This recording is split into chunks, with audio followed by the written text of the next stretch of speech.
It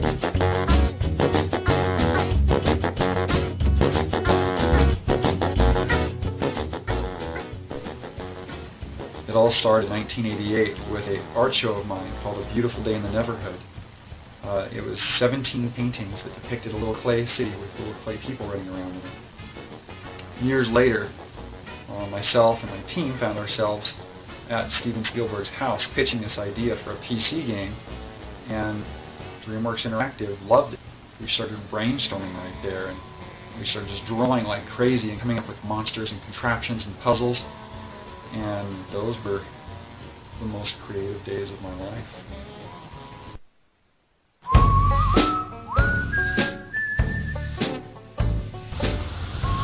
The story of the Neverhood is basically taken from the Bible in the account of creation and man's fall from grace. As claimant, it's up to you to use your free will to decide between right and wrong. In addition to that, you have to figure out who you are and what you have to do to reach that decision point. Claimant as a character is an innocent, but two questions to ask yourself when designing a new character are, is he funny or is he scary? In the case of all the characters in the Neverhood, Clayman, Willie, they're funny. But in the case of Clog, they're very funny.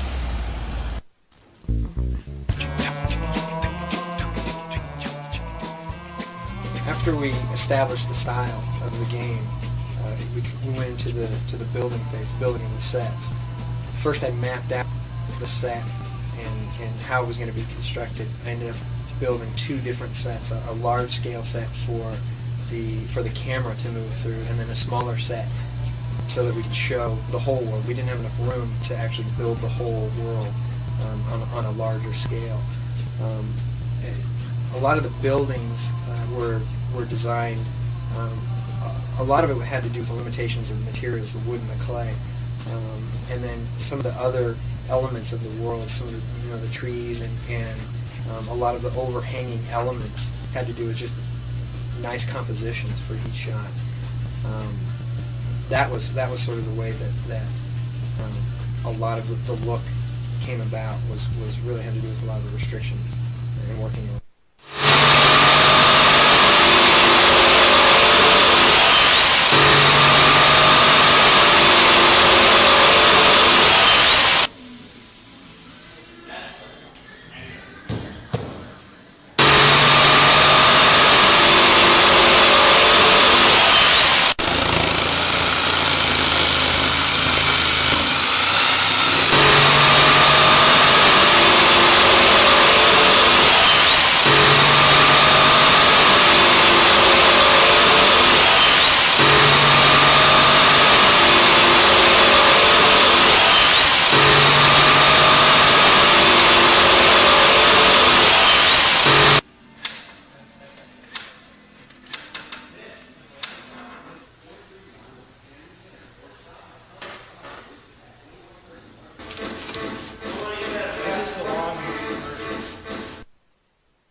What?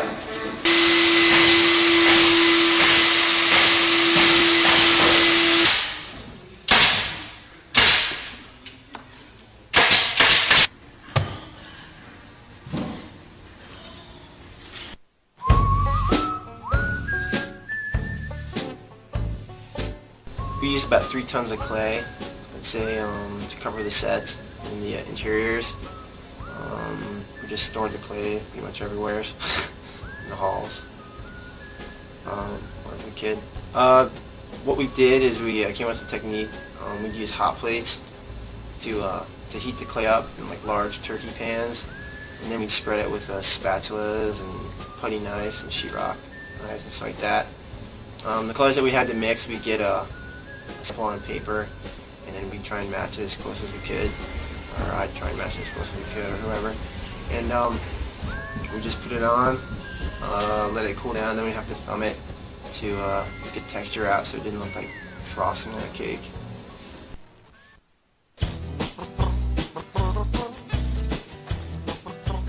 I was in charge of the longer flick scenes in the game, some of the dramatic sequences.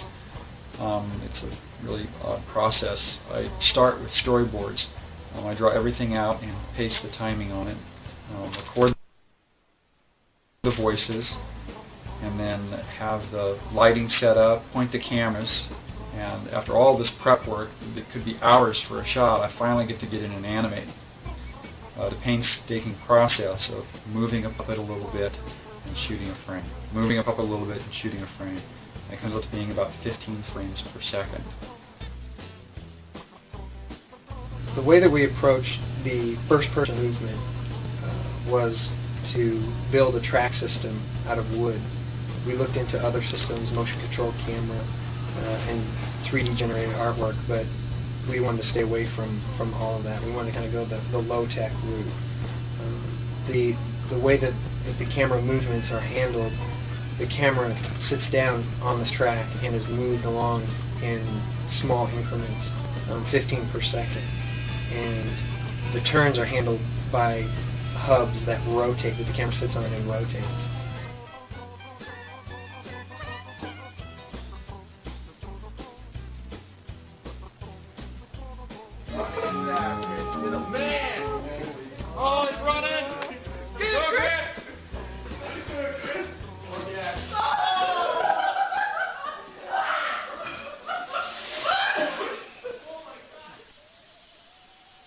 My role in creating the Neverhood was to do all the puppet animation, the interactive puppet animation, where you are controlling Clayman or any of the other characters. That's the animation I did. I don't know, maybe 20,000 frames of animation using latex puppets with mechanical armatures and clay puppets with wire armatures. Yeah. Hi, kids. Hi, Terry. My name is Uncle Terry. Hi, Uncle Terry. And I do the music for the Neverhood. It starts with a guitar. This is a guitar. And this is a guitar chord. What Uncle Terry does is he waits for the muse to visit him before he writes a song. I'm going to wait right now. From the start of the Neverhood, we knew that that sound and music was going to be, an integral part of making the Neverhood come alive and be real.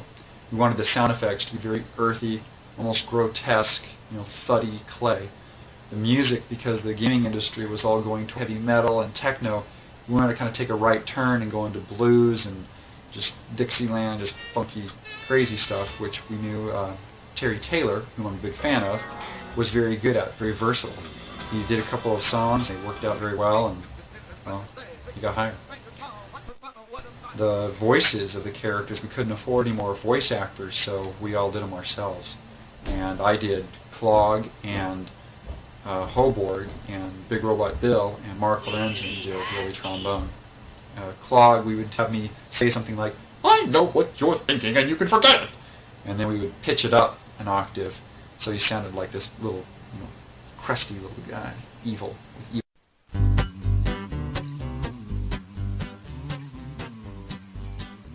To make backgrounds for the Neverhood, you very carefully plan out how you want the room or the puzzle to look. You build it out of wood, and then you cover that wood with clay, sculpting it to look just right. And then you shoot it with a digital camera, take it into a paint program, touch it up, and build any animations that go with it. And you put it right in the game.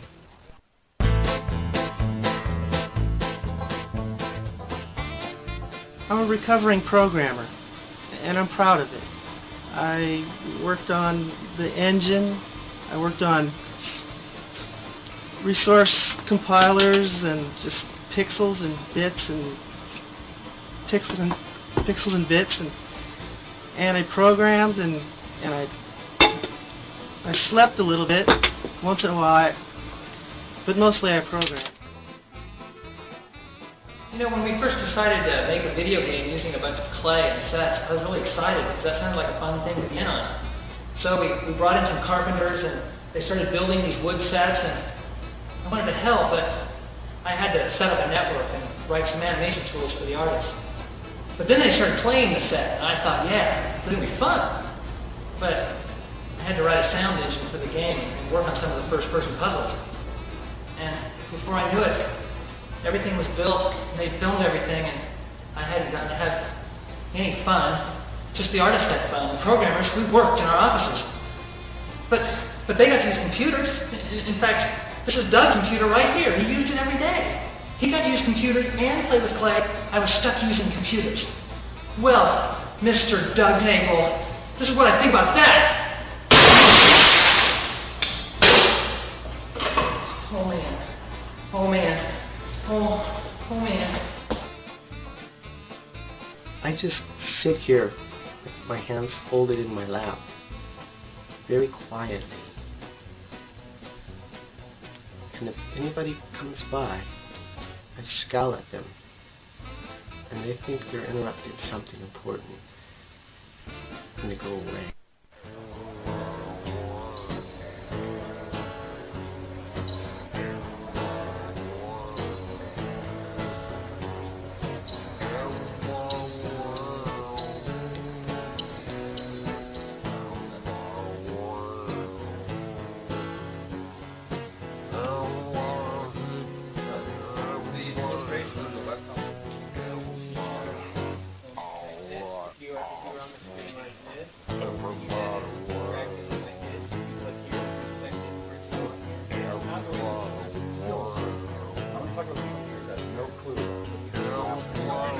Don't worry about it. Just playing the game. You're on it. Here's the track. Here you are. You put here. What do you expect?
the house.